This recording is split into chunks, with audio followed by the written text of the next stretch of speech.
Hi,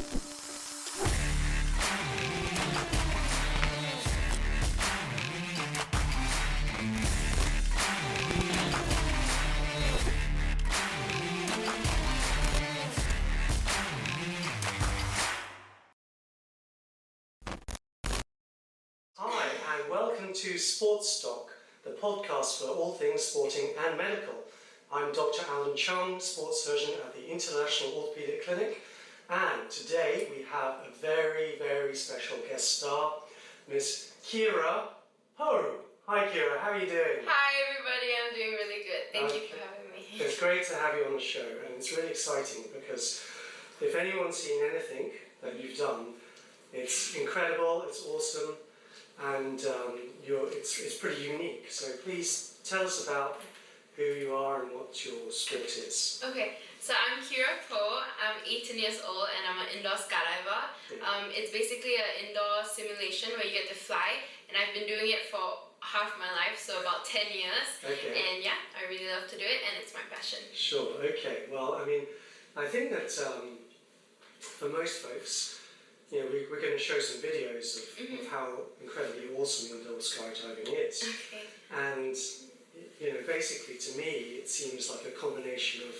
skydiving, ballet, gymnastics, you know, lots of different disciplines. Yeah. How did you get into indoor skydiving?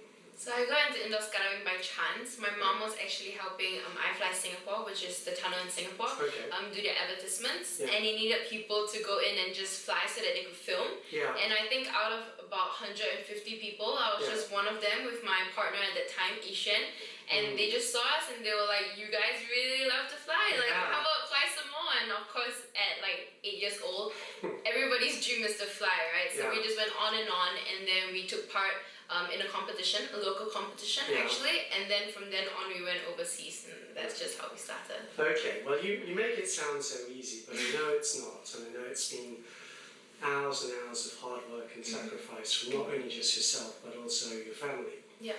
I mean, your mum Carolyn, she's just popped out to get some salad,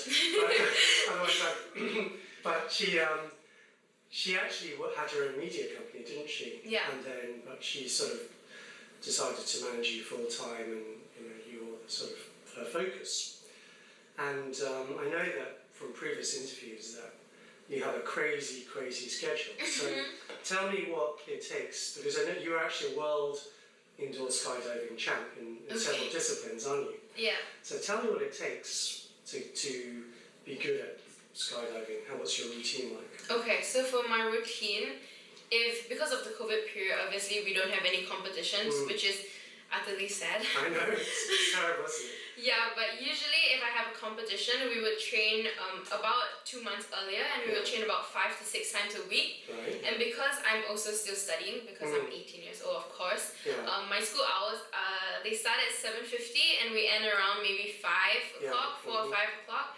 And I will go for training for about maybe 4 hours till about 10 o'clock, and then go back home, do a bit of stretching and a lot of homework till about maybe, if I'm lucky, 1 or 2 a.m. Oh my God. But I have to say that that's only usually during the competition period, and during this time now I had a lot of spare time to let my body recover. Sure. So basically during the competition period you only get about 4 or 5 hours sleep every day. Yes, and if I'm lucky, we had 1 year 7 competitions. Oh my God. So if you split and 1 month is for competing and training, or 2 months, that's already 14 months, and there's only 12 months in a year, so it's pretty hectic. That is pretty incredible, because it's not like we live in a very laid back schooling system. You know, Singapore has one of the hardest, toughest schooling systems in the world. Yes. So you basically are sort of burning the candle both ends, and you know it's for a young 18-year-old who's been competing for so many years. You know, you must be incredibly disciplined as a person, as an athlete, I guess. So I try my best. well done. Thank you. Okay, so we're going to show some videos of indoor skydiving, obviously. Yeah. And you know, what is the thing that you really like about indoor skydiving? Why is it your passion? So I think when I first started out, I always wanted to be an astronaut when I was young. Okay. So I thought that was the only way I could have the possibility of flying. Yeah.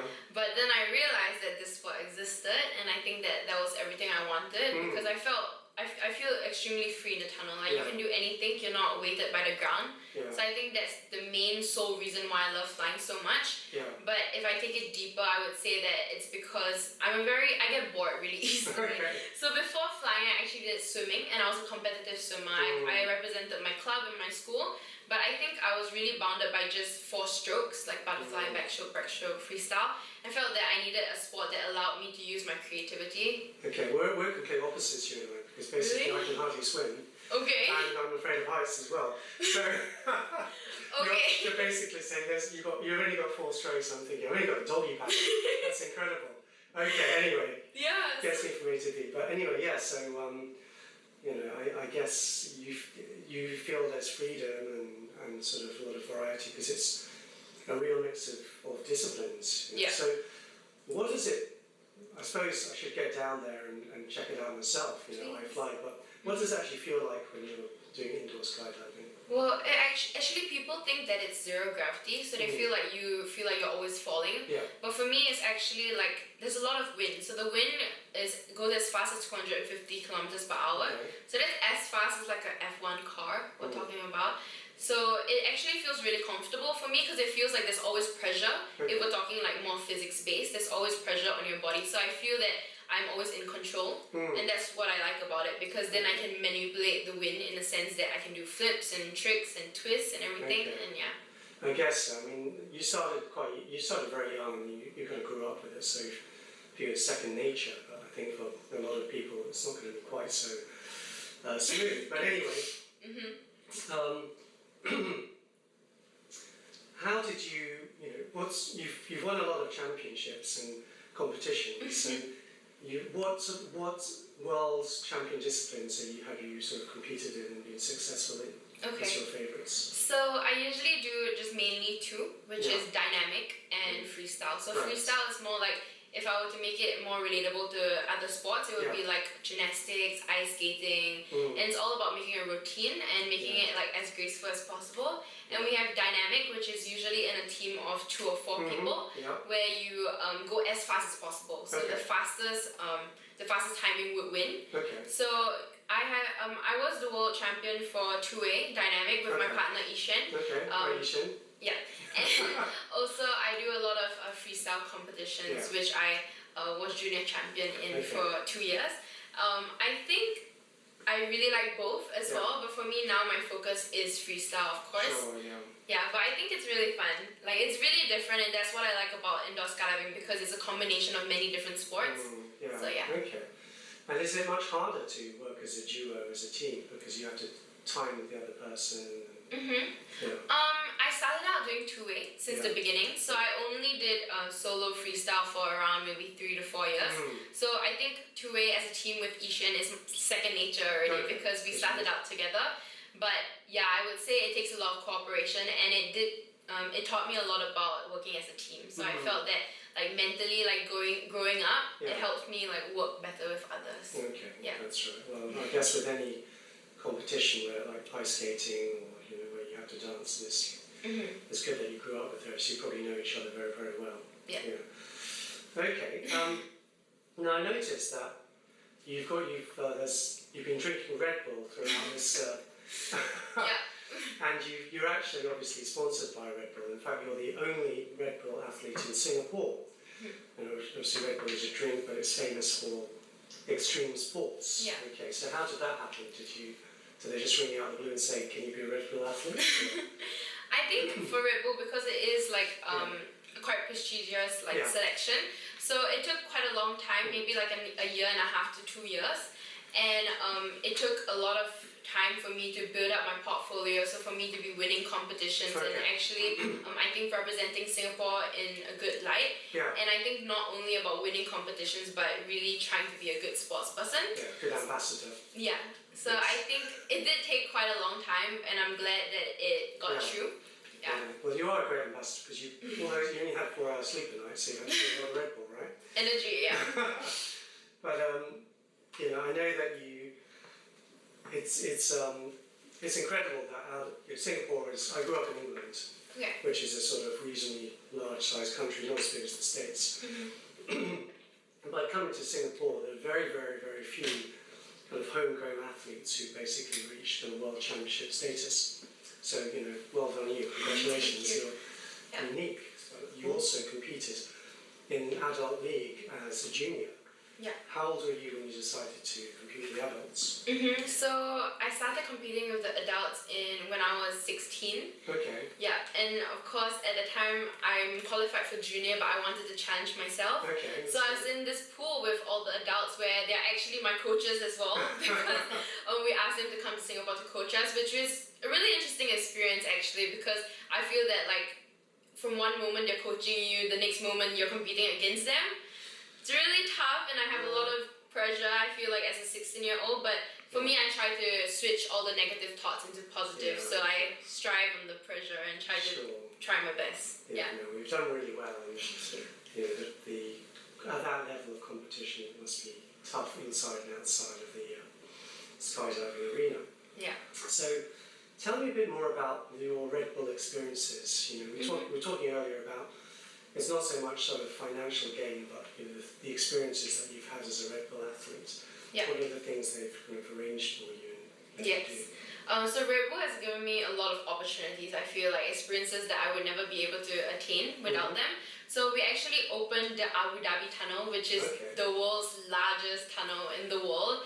And if you think about it, if anyone has visited iFly Singapore, it's around 16 foot, while Abu Dhabi was 32 foot. Wow. And we were just talking about the length, but in terms of volume, it was 9 times larger. Yeah. So it actually really feels like flying in the sky, because wherever you spin or whatever, you're never going to bang the wall, which was incredibly amazing. And I got to meet Felix Baumgartner. We opened the tunnel together. Yeah. And I think that was an amazing experience, because not only did I get to perform there, but I think I learned a lot and I really enjoyed myself. Yeah, so we're going to show some pictures of that wind tunnel.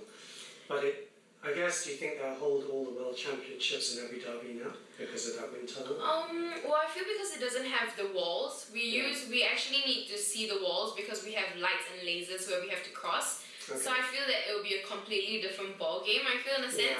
We really wanted to try this. I don't know if anyone watched Harry Potter, but Quidditch. Yeah. Where everyone's throwing the ball. It's such a large space, and it's totally possible. I feel. You could do that. You should suggest that to everyone. The first World Quidditch. I know. It'd be so cool.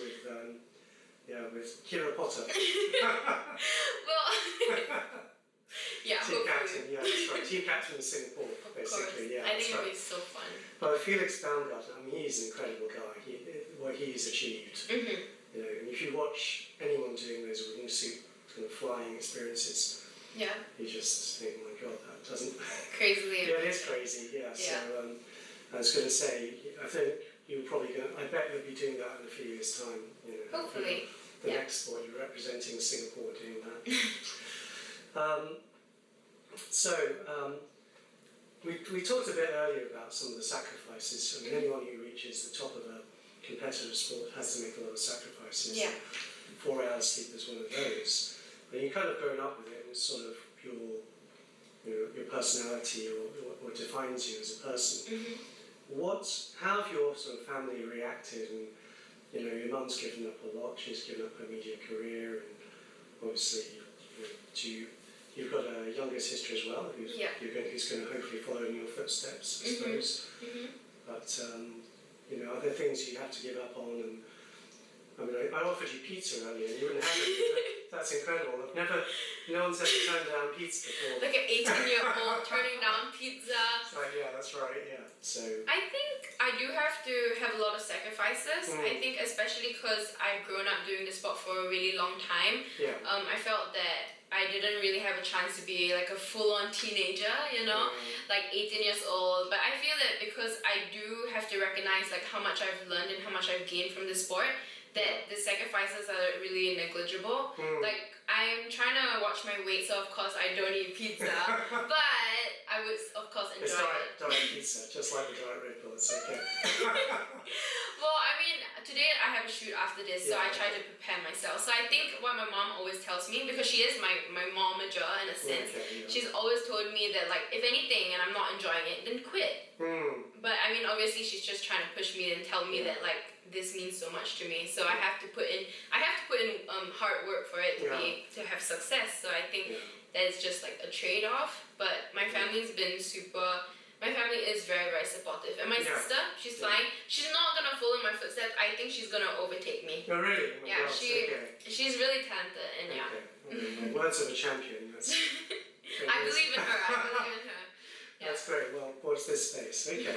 So when I watch indoor skydiving, because it's a sport which is unique, I can't really figure out how you go and do the moves, basically, how you sort of change direction. So suddenly you go to a spin, come out of the spin, and then sort of change direction or fly up in the air. And so how do you manoeuvre yourself in the tunnel? What are the sort of, as a beginner, what are the sort of things that you would do? Yeah, I can try to break it down. So of course, because the wind is coming from the top and is coming down this way, it's all about physics. So it's all about surface area. So for basic beginners, when they fly on their belly, it's a really large surface area, and then it makes them float. And if you're really small, you come down. Of course. Fine. I mean, we can adjust the wind, but yeah, basically. And so it actually acts like a propeller. For example, if I'm doing a spin, it's exactly the same as a propeller of an airplane. Like you have to have a certain tilt so that it catches the wind in a wave that allows you to spin. And it also works for example, flips and twists. It's actually really similar to trampoline, like jumping on a trampoline. So you have to use you have to be really inclined with your body, and every slight movement really changes like the whole move entirely. So it's all about playing with finding the balance with your body. And one thing that I always try to do is like instead of fighting against the wind and trying to push for tricks, I try to fly with the wind and flow with the wind, and I feel like that really helps. Okay, well. Do you do a lot of cross training, say with like as you say, trampolining or gymnastics? Honestly, I'm really bad at the trampoline. Like I tried it on the ground. I think when gravity is present, just doesn't work for me. But I think if I have time, that'll be something I would work forward to. But I do a lot of gym training and a lot of more toning of my body, because right now it's such a niche sport and such a unique sport that nobody really knows how to train your body perfectly for it. So I I try to get as much help as possible. So a lot of core training, that sort of thing. So, and tell me about your sort of most famous move, the scorpion. Tell me a bit about that. How do you invent that, and how did that? I mean, for me, whenever I compete in a competition, I feel that because I do have an arts background, so I try to bring creativity into my flying. So I think that's something that differentiates me from a lot of other people, is I try to create new tricks every time I compete in a competition. So for the scorpion, it was just, I think the best things come out like when I'm just having fun in the tunnel. Like I would often think about flying, so whether I'm watching like ice skating videos and I think, oh my god, let me try that in the tunnel, or like before I'm sleeping and I'm trying to fall asleep, I just let my mind wander off. So for that move, I actually wrote it a really, really long time ago, and I never thought anything about it because I tried it out and it didn't work at all. And then one day I just saw it again and I was like, why not just give it a shot? And I think I really like the move, and I think it captures. It looks incredible. Yeah, it captures my style. It is like, I feel that I have to stretch properly. I think a lot of flying is really conditioning my body to make sure that I don't like stress it out. But yeah, I really like that trick. It looks incredible anyway, so Thank that's you. good. Alright. So, and how have you been doing during the circuit break? What are the sort of things you've been doing to keep yourself busy and keep in shape and sort of? Okay, because obviously I can't do indoor skydiving without the tunnel since it was closed during circuit breaker. I tried to do a lot of balance exercises. So for me, because I grew up flying in the tunnel, I feel that on the ground I'm not that balanced actually, and I don't really have a good center of balance. So I really tried to focus to do it during circuit breaker. I stretched a lot. And I did a lot of like handstands and elbow stand-ins, which is kind of similar to my sport, but I had no skill or no core strength to do it before the circuit breaker. So in a way, I was very grateful for it. I tried to look at things on the bright side. So I thought that there was a time for me to really fix my body and to help my muscles condition properly. So in a lot of ways, for some people, if they've used their time properly, hopefully they come out of the circuit breaker stronger and better than before. Who knows? Now, as well as indoor skydiving, I know that you've also done sort of outdoor skydiving, freefall skydiving as well. And how did that compare to indoor skydiving? Okay. So I've been indoor skydiving since I was 8 years old, so of course I had maybe 8 years more of experience in the wind tunnel. I did my AFF course, which is where you learn how to pull the parachute by yourself when I was 16. So I started on my birthday because that's like the legal age. Happy birthday like 2 years ago. But it's really similar, the feeling, I would say. Obviously one of it you're falling like onto the earth and you can see the earth coming at you and it's actually kind of scary. But for the feeling of what we can do inside, I think it's exactly the same. Although I think that because indoor skydiving is a simulation of outdoor, it is, to me it's a lot safer, especially in Singapore. So there's always an instructor at the door looking after me, so if I try any new tricks or whatever, I know that I'm always safe. But of course, I think all sports, like there's no extreme sport that doesn't have danger, and outdoor skydiving does have its danger. So obviously, on my 16th jump, I actually landed a little bit wrongly. My leg hit the fence, and my chest like slammed onto the ground first. So I actually fractured my ribs. Ouch. It was my 16th jump on the 16th of June on my 16th birthday. So maybe 16th. Maybe it's your 16th rib. Maybe. Maybe. Not that many ribs. But yeah, it was definitely an experience, and I think for me, because I'm so used to flying, I feel that I wasn't very aware of my surroundings, and that really woke me up because I felt that okay, there is danger that is present, and I need to be more aware of my surroundings. So I think the next time I jump, it will be a lot safer, and I think I'll be more prepared. Okay, well it does happen, I suppose, on landing. I've had 1 or 2 patients who injured themselves skydiving, but it just happens. Were you tempted to do any of the tricks that you do indoor skydiving while you're kind of doing free fall? Of course, I did as many as possible. Did you? You did? Okay. It's so awesome. Did anyone get any footage of that? Yes. Yes. We made a small like video and footage of it. Like we tried to make a documentary, which was good. We wanted it to, because I did it with my partner, and we wanted it to end with both of us flying together. But unfortunately, I wasn't able to finish my license. But I think that it was much better. Like people can learn from it rather than just us like seeing us do like crazy stunts and feeling inspired. But like nobody really knows like the dangers and like how much safety goes into it. So I think it was fun. But maybe next time I'll do it. Next time. Yeah. So outside of being a world champion and training, you say you have an arts background. So you're currently studying at SOTA, and where do you see yourself in the long term? What would you like to do? Are you going to be an artist, or hard to say? It's really hard to say actually. Like I've been thinking what I want to do in the future, but I don't know. I just finished my I'm graduating in about 3 weeks, and I've finished. Thank you. And I finished like my 6th year studies with arts as well. So I think that it's really nice. I have different aspects that I really enjoy. I think I will want to focus on indoor skydiving. So I might study overseas because I feel that in Europe, for example, I will be able to learn a lot more and develop my skills. And also because in Singapore we don't have a drop zone, so I can't skydive. That's true. If you can visit Abu Dhabi, much easier. Check out that massive wind tunnel. It's like Return of the Jedi, like floating in. It's like a giant space. Exactly. Yeah, it's incredible. Yeah. So who or what are your biggest sort of inspirations behind your sport? I don't know actually. I would say not anyone in flying because it's such a new sport. So I feel that like for me, I try to find my own path and my own style in flying. So you inspire yourself, basically. I don't want to say that. But I feel like inspired by Red Bull. I mean, they do give me wings. That's just there you go. But I feel like if it comes to like my development, I think it would be my mom.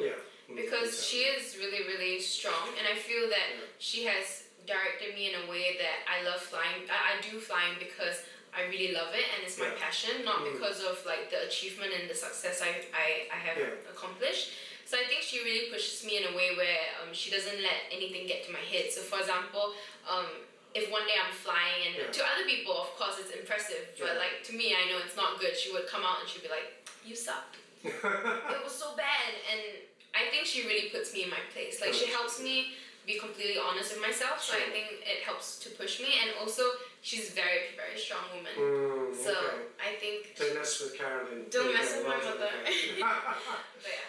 That's good. Okay, so, and do you think indoor skydiving will become an Olympic sport? Because there's some talk about in the Paris Games in 2024 that you might be, you know, representing Singapore. Who knows? Fingers definitely crossed, like triple cross and everything possible. But I think for now, we tried for 2020. No, we tried for 2024 actually. But it didn't get in. Oh, no, okay. Yeah. So I think that maybe in the long run. But I would like to see like our sport develop, because I feel like obviously it's very new sport and not a lot of people know about it. I think we need to do a lot of fine tuning to how we compete. But hopefully in the future, maybe 2028 would be perfect, and I would be able to represent Singapore. I think that's the dream for anyone. Yeah. Well, you're young, so you'll be competing for many years. Yeah. Okay, so what are the biggest lessons that indoor skydiving, you know, being a world champion, has taught you?